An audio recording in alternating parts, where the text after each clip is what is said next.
Good afternoon, everyone. Good afternoon, Doc and classmates. So, I will be presenting two fundamental topics in legal studies, the characteristics of law and essential requisites of an obligation. So, but before we start, so let me share a short trivia.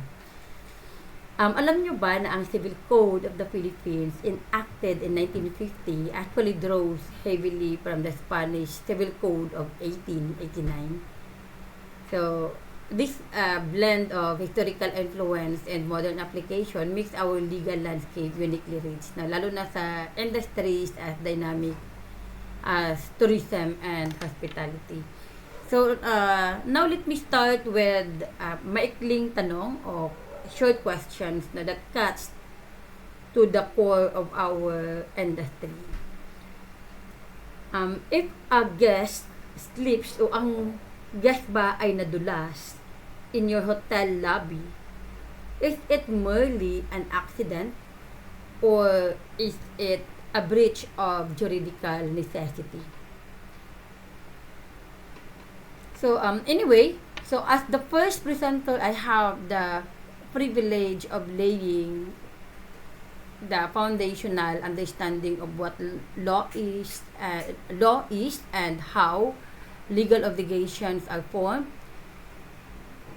This knowledge is not merely theoretical, no? Ito mismo ang framework that ensures safety, fairness, and ethical operation sa bawat hotel and restaurant. Hotel, restaurant, and tourist destination. And why is a topic so crucial for us? The tourism and hospitality sector is unique. No, it is an industry built on trust, service, no, and experience. So every interaction, no, mula sa guest, sa pag-check-in sa hotel, no, hanggang sa maging sa tourist na mag-book ng tour or trip, ay nakasupport sa legal principles. Now, by understanding these foundations, allow us to proactively ensure guest safety, protect our businesses from liabilities, and uphold the highest standard of ethical conduct. So it is about navigating a complex regulatory landscape to create memorable and secure experience po para sa lahat. So, kung napapansin nyo, I keep the slide short and direct to clarity, but each point po is anchored in the specific provisions of RA 95-93. What is law? Now, different authors define law in different ways because they approach it from varied perspectives. Now, yung iba emphasize philosophy and morality. Others highlight authority and enforcement. Some focus on society and social order at meron ding nakabase sa constitutional principles. So, kung hindi ko na lang babasahin yung mga definitions, no, kasi nilagay ko na lang dyan. But, despite these differences, the core idea is consistent. Okay, law is a system of rules. It is established by a governing authority like our Congress now to regulate behavior, maintain order, and resolve disputes or sigalot within society. These rules are not suggestions, they are enforceable. So meaning, kapag hindi tayo sumunod, may kaakibat po ito na consequences. In the Philippines, our legal system is primarily based on civil law, heavily influenced by Spanish Civil Code and our own Constitution. According to Hector M. De Leon in Law on Obligation and Contract 2, law is characterized by 4 essential qualities.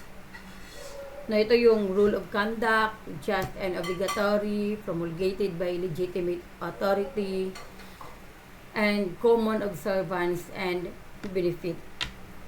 So, we will start with the first characteristic, no? The first characteristic is that law acts as a role of conduct. It serves as a guide for how people should behave in society and set standards of acceptable behavior. So it prescribes what we can do or what we cannot do, directing human action no upang mapanatili ang pagkakaisa and and kaayusan. In hospitality industry, for instance, health and sanitation codes dictate proper food handling, kitchen cleanliness, and waste disposal in restaurants and hotels.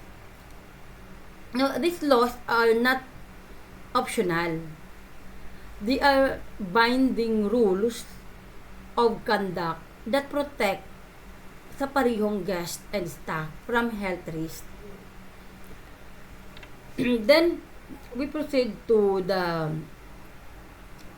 second characteristic. Okay, secondly, law is both just and obligatory.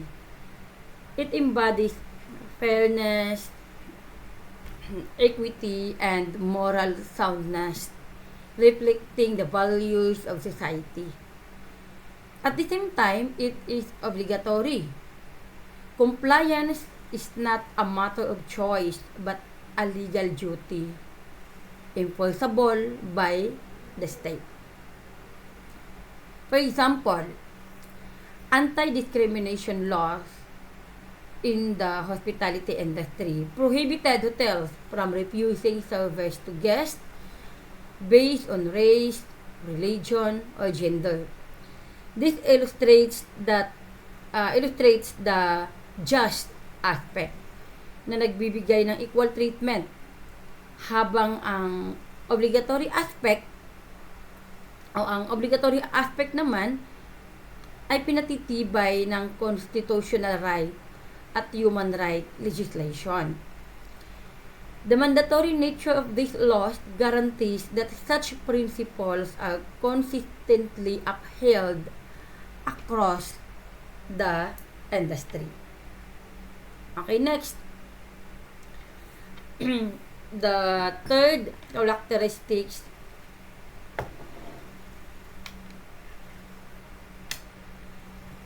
is that law must be promulgated by legitimate authority. Ibig sabihin, kailangan itong gawin at i-issue ng recognized legislative bodies tulad ng Philippine Congress. No? This ensures its legitimacy, public acceptance, and enforceability. These principles is encapsulated in the legal maxim, ignorantia legis non exhaustat.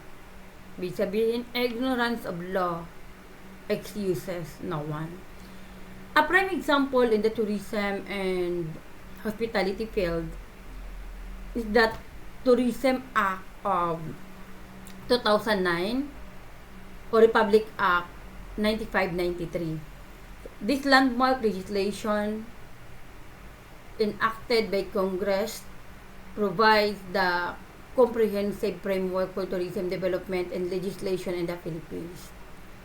Its legitimacy comes directly from the constitutional power of our legislative branch. And the last one, or the fourth characteristics, law is for common observance and benefit. Ano to it applies equally to all citizens and is designed to promote the general welfare, ensuring social cohesion, peace and order, na like fire safety regulation in hotels. These laws mandate emergency exits, sprinkler system, and also fire alarms, no? So, these are not just for benefit of one guest. They are for the common observance of all occupants and the benefits of everyone's safety. So for now,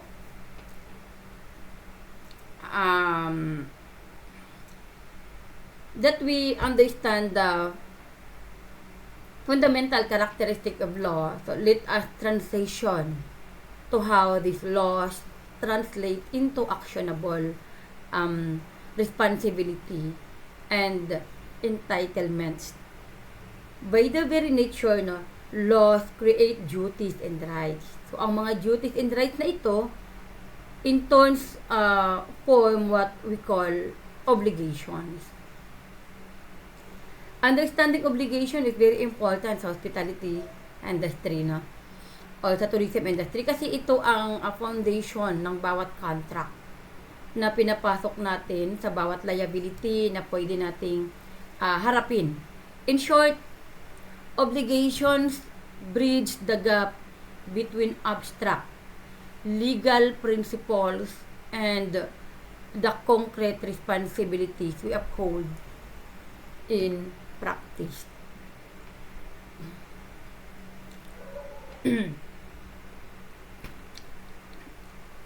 The legal definition of obligation is clearly articulated in Article 1156 of Civil Code of the Philippines. It states an obligation is a juridical necessity to give, to do, or not to do. The term juridical necessity means that if one party fails to perform their part, the other party may go to court to compel performance or seek damages. In hospitality, obligations can involve giving something, such as providing a hotel room, then doing something, such as offering concierge service, or not doing something, such as refraining from disclosing guest information. So, this example show how obligations translate legal principles into enforceable duties within our industry.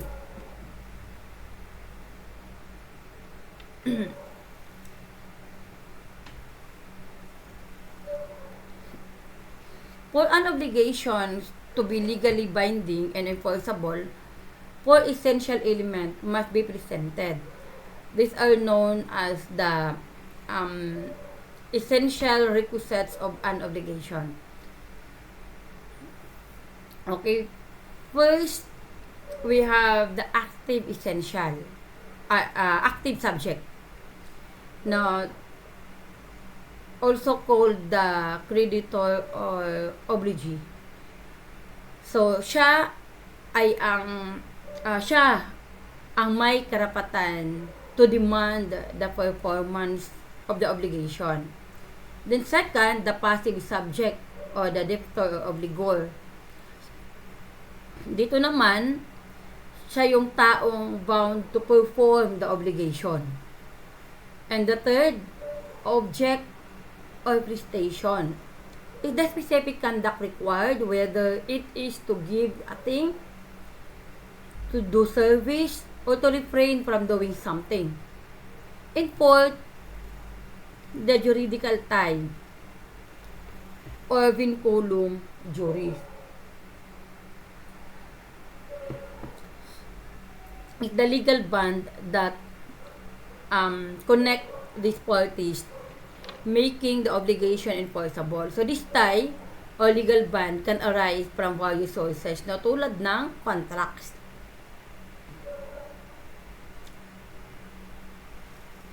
Okay, so for example, consider a simple hotel booking.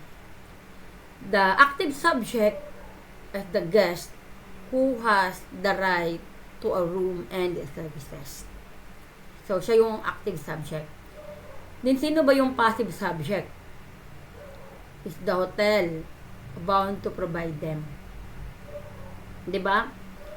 Then, the passive subject is the hotel, saan ba tayo? The prestation, no, the prestation na pala tayo. The prestation involves giving a room and doing services like cleaning or concierge assistance, something like that, na. Then the juridical tie dito ay ang yung is the contract, no, your reservation agreement, no, which legally bind the guest and the hotel together.